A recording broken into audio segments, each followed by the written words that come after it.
विद्यालय प्रवेश परीक्षा में कुछ ऐसे प्रश्न हैं जो कि बहुत बार पूछे जाते हैं। उन्हीं में से ये जो आपको दिखाई दे रहे हैं, जो कुछ परिभाषाएं लिखी हुई है, इनसे संबंधित प्रश्न पेपर में जरूर आते हैं।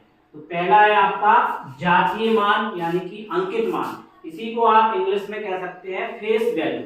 तो ये क्या चीज होती है, इसको समझें। किसी संख्या में किसी अंक का जातीय मान उस अंक का स्वयं का मान है, चाहे वह अंक किसी भी स्थान पर हो। तो क्या मतलब है इसका? देखिए आप इसको ऐसे समझें, जैसे लिखा है 5432 यानी कि 5432 एक संख्या लिखी हुई है। अगर आपसे पूछा जाए कि 4 का जातीय मान या अंकित मान बताइए, तो ये 4 ही होगा। क्या होगा? 4 ही होगा। 5 का पूछा जाए तो क्या होगा? 5 ही होगा। तो ये परिभाषा इसी से संबंधित है। आप देखें, किसी संख्या में किसी अंक का जातीय मान उस अंक का स्वयं का मान होता है। तो यानी वही मान इसका देखो हो रहा है। तो ये जातीय मान हो गया, इसी को हम अंकित मान भी कह सकते हैं। ठीक है, समझ में आ रहा है इसे? तो और भी उदाहरण देखेंगे आप 3259, ये देखें 3259। अगर इसमें 2 का जातीय मान पूछा जाए या अंकित मान लिख करके आ जाए तो क्या रहेगा? 2 ही रहेगा। 3 का पूछा जाए तो 3 ही रहेगा।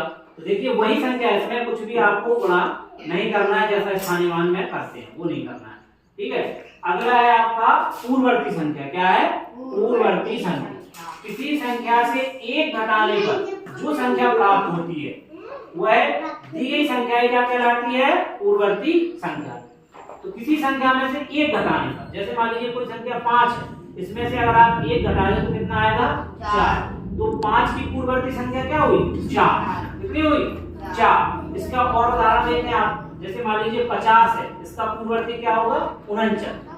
1 घटाया है तो 50 का पूर्ववर्ती क्या होगा? 49।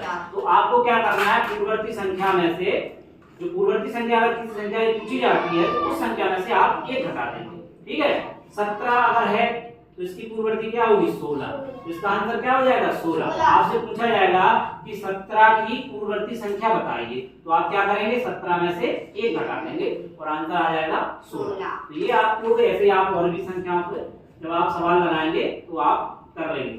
उसी प्रकार से है आपकी उत्तरवर्ती संख्या या अनुवर्ती संख्या।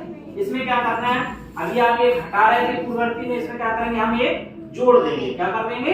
जोड़ देंगे। जैसे मान लीजिए आपके पास 52 की आपसे पूछा जाए उत्तरवर्ती या अनुवर्ती संख्या बताइए, तो हम क्या करेंगे? उसमें एक जोड़ देंगे। तो कितना होगा? 53। कितना होगा?